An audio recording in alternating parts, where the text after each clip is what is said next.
నమస్తే ఫ్రెండ్స్. జమ్మూ కాశ్మీర్లో ఎన్నో ఉగ్రవాద దాడులు జరిగాయి.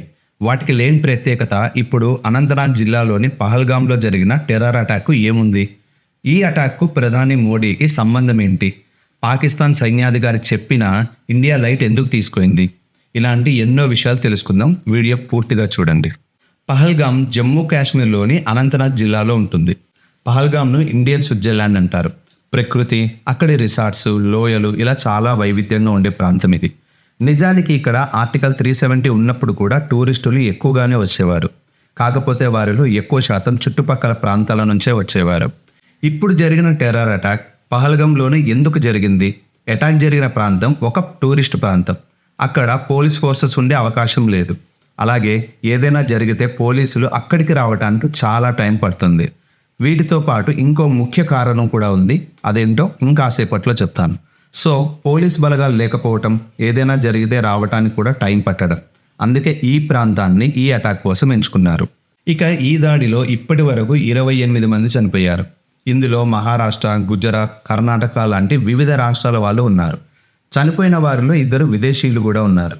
ఈ దాడికి కొన్ని రోజుల ముందు కర్ణాటక నుంచి వచ్చిన ఈ జంట తమ పర్యటన గురించి చెప్పారు. मैं मंजुनाथ शिवमोगा कर्नाटक से।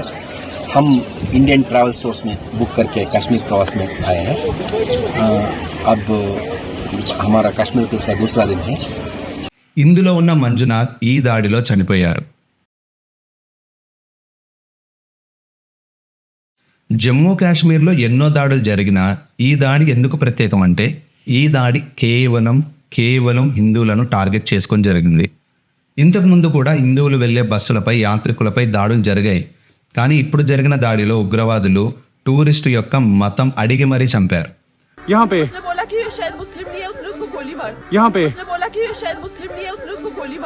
మరి ఈ దాడికి మోదీకి ఉన్న సంబంధం ఏంటి అని అనుకుంటున్నారా? ఇందాక చూపించిన వీడియోలో ఉన్న మంజునాథ్ను చంపేశాక అతని భార్య తనను కూడా చంపమని అడిగితే టెర్రరిస్ట్ ఇచ్చిన సమాధానం ఏంటో తెలుసా? మేము నిన్ను చంపం, ఎందుకంటే ఇదంతా నువ్వు వెళ్ళి మోదీకి చెప్పు అని టెర్రరిస్ట్ చెప్పారు. जिस बंदे ने मेरे पति को मारा ना, वो वही जा रहा था. मैंने उसे बोला मुझे भी मारो, मेरे सन में भी बोला, तो उसने हमें नहीं मारा. उसने बोला మోదీ को बोलो. హిందువులను టార్గెట్ చేసి మరీ చంపటం, దీన్ని మోదీకి ఒక వార్నింగ్ లాగా చూపించుకోవాలనుకోవటం ఎందుకు? ఎవరికి అవసరం?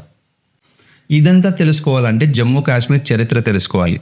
లేదంటే కనీసం ఆర్టికల్ 370 రద్దు చేయాలని అనుకున్నప్పుడు, అలాగే రద్దు అయిన తరువాత జమ్మూ కాశ్మీర్ పరిస్థితులను అయినా తెలుసుకోవాలి. ఈ వీడియోలో ఈ 2 విషయాలను చెప్పాలనుకోవటం లేదు. వాటి కోసం మరో వీడియోలో మీకు వివరించే ప్రయత్నం చేస్తాను.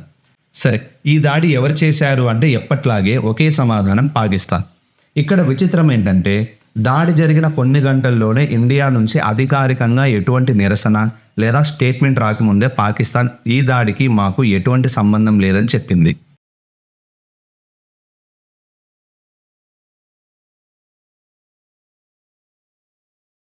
ఇదంతా కాశ్మీర్లోని లోకల్ గ్యాంగ్స్ పని అని చెప్పింది. సరే, ఇంతకీ ఇలాంటి సంఘటన జరుగుతుంది అనేలా పాకిస్తాన్ ఇంతకుముందే సంకేతాలను ఇచ్చిందా? ఇచ్చిన సంకేతాలను ఇండియాతో పాటు ఇంటెలిజెన్స్ అండ్ ఇన్ఫర్మేషన్లో ఇండియాకు ఎప్పుడూ సహకారం అందించే ఇజ్రాయెల్, రష్యా లాంటి దేశాలు కూడా పట్టించుకోలేదేమో అనే అనుమానాలు వస్తున్నాయి. అసలు ఈ అనుమానాల వెనుక ఏం జరిగిందంటే, ఈ దాడికి కొన్ని రోజుల ముందు పాకిస్తాన్ ఆర్మీ చీఫ్ చేసిన ఈ వ్యాఖ్యలు ఒక్కసారి వినండి. पाकिस्तान की कहानी अपने बच्चों को जो है आपने जरूर सुनानी है, ताकि वो पाकिस्तान की कहानी ना भूलें. Well, our forefathers they thought that we are different from the Hindus in every possible aspect of life. Our religion is different, our customs are different, our traditions are different, our thoughts are different, our ambitions are different. That was the foundation of the two nation theory that was laid there. That we are two nations, we are not one nation. So because of that, our forefathers, they struggled, mounted that incessant struggle to create this country.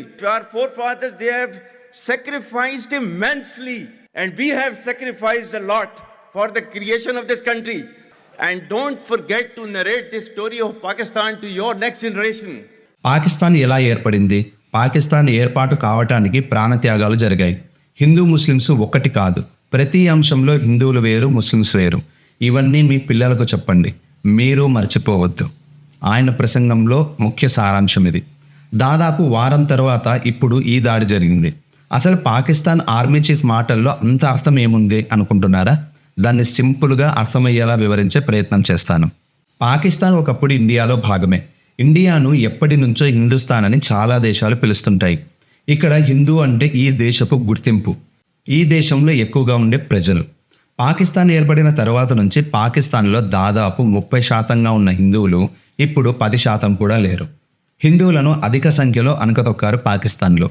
ఇక ఇండియాలో BJP government వచ్చినప్పటి నుంచి పాకిస్తాన్ మాటలకు చేతలకు అదే రీతిలో సమాధానం ఇస్తున్న సందర్భాల్లో పాకిస్తాన్ ఎలా ఏర్పడింది, పాకిస్తాన్లోని ప్రజల పూర్వీకులు ఎక్కడి వారో గుర్తుంచుకోవాలని ఇండియా అంతర్జాతీయ వేదికలపై తీవ్రంగా మాట్లాడింది.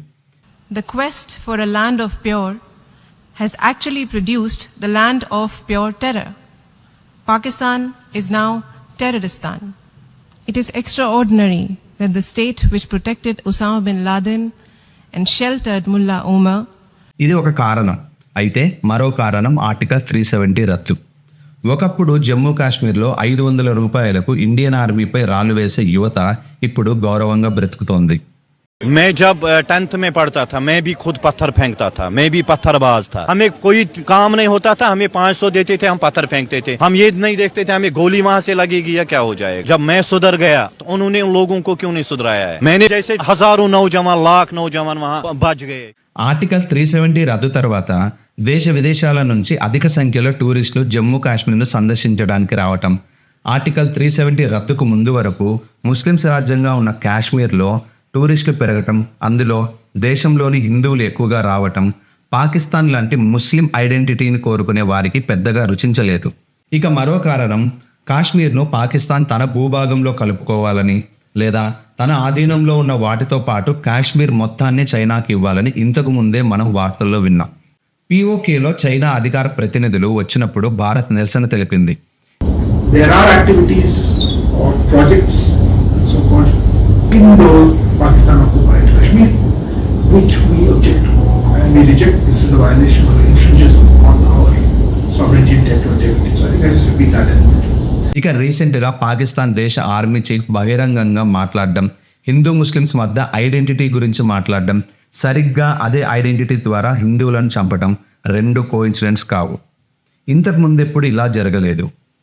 ఇక ఈ ఇన్సిడెంట్ జరిగిన తర్వాత అమెరికా, రష్యా, బ్రిటన్ లాంటి దేశాలు ఇండియాకు అండగా ఉంటామని కీలక వ్యాఖ్యలు చేశాయి. అసలు హిందువుల ఐడెంటిటీ అడిగి మరీ చంపడానికి కారణం ఏంటంటే, ఇందాక చెప్పినట్లు కాశ్మీర్లో టూరిస్టులు పెరగటం, కాశ్మీర్లో అల్లర్లకు అవకాశం తగ్గిపోవటం, కాశ్మీర్కు వచ్చే వారిలో హిందువులు ఎక్కువ ఉండటం, హిందువులు ఎక్కువ రావటం వల్ల మళ్ళీ కాశ్మీర్, జమ్మూలో హిందువుల జనాభా పెరుగుతుందేమో అనే అనుమానం, ఆర్థికంగా కాశ్మీర్ ఎదగటం వంటి కారణాలు. వీటన్నిటికీ ఒకే పరిష్కారం, దాడులు. అవి కూడా మతతత్వ దాడులు. కాశ్మీర్ లోకల్స్లో ముస్లిమ్స్కు, టూరిస్టులుగా వస్తున్న మిగతా మతాల మధ్య భయాన్ని పెంచటం, మతం పేరుతో అల్లర్లు జరగాలనుకోవటం, దాని ద్వారా కాశ్మీర్లో పర్యాటకం దెబ్బతిని మళ్ళీ అక్కడ 500 రూపాయలకు రాళ్లు వేసే బ్యాచ్లు రావటం, అశాంతి రేపటం. ఇక ఈ దాడిని భారత ప్రభుత్వం ఎలా హ్యాండిల్ చేస్తుందో అన్నదే ఇప్పుడు ప్రపంచ దేశాలను కలవరపెడుతోంది. ఇప్పటికే రష్యా, ఉక్రెయిన్, పాలస్తీనా, ఇజ్రాయెల్ యుద్ధాలు, అమెరికా టాక్సులతో ఇబ్బంది పడుతున్న దేశాలు ఇప్పుడు ఇండియా ఈ దాడికి ప్రతీకార దాడులు సైనిక పరంగా తీసుకుంటే అది మరో యుద్ధానికి దారితీస్తుందనే భయాలు కూడా ఉన్నాయి. ఎందుకంటే పాకిస్తాన్కు సహాయం అందించడానికి బంగ్లాదేశ్తో పాటు చైనా ఎప్పుడూ సిద్ధంగా ఉంది. ఏది ఏమైనా హిందువులపై దాడులు కొత్త కాదు.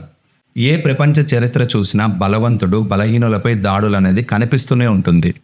కానీ భారతదేశ చరిత్రలో కాదు వర్తమానంలో కూడా బలమైన హిందూ సమాజంపై బలహీనమైన ఈ టెర్రర్ దాడులు అనేవి ఆమోదయోగ్యం కాదు. అమెరికాలోని ట్విన్ టవర్స్ కూల్చాడు అనే కారణంతో సంవత్సరాల తరబడి వెతికి మరీ లాడెన్ను అమెరికా చంపేసింది. ఈ శతాబ్దంలో కూడా హిందువుల దేశంలో హిందువులపై దాడులు జరుగుతుంటే ఇంకా నిరసనలతోనే కాలం గడిపేస్తూ ఉన్నాం. ఓవైసీ కొన్ని సంవత్సరాల క్రితం బహిరంగంగా హిందువులను ఉద్దేశించి కేవలం 15 నిమిషాల్లో దేశంలో హిందువులు అనే వారు లేకుండా చేస్తాం అని ఒక మాట అన్నారు. अरे हिंदुस्तान हम 25 कौड़ है ना, तुम 100 कौड़ है ना, ठीक है, तुम तो हमारे से इतने ज्यादा है, 15 मिनट के लिए पुलिस को हटा लो, बता देंगे किसमें हिम्मत है, कौन ताकतवर है. బహుశా ఇప్పుడున్న పరిస్థితుల్లో అలా చేయడం కుదరదు కనుక హిందువులపై ఇలాంటి దాడులు జరుగుతున్నాయేమో. ఎప్పట్లానే చనిపోయిన వారికి శ్రద్ధాంజలి పాటిస్తూ గవర్నమెంట్ చర్యలు తీసుకోవాలని సోషల్ మీడియాలో కామెంట్స్ పెడుతూ టీవీలలో జరిగే చర్చలు విఎఫ్ఎక్స్ చూస్తూ కాసేపు బాధపడి ఒక పెద్ద నిట్టూర్పుతో మళ్ళీ మన జీవితాన్ని గడిపేద్దాం. మరో ఇంట్రెస్టింగ్ టాపిక్తో మళ్ళీ కలుద్దాం. జై హింద్.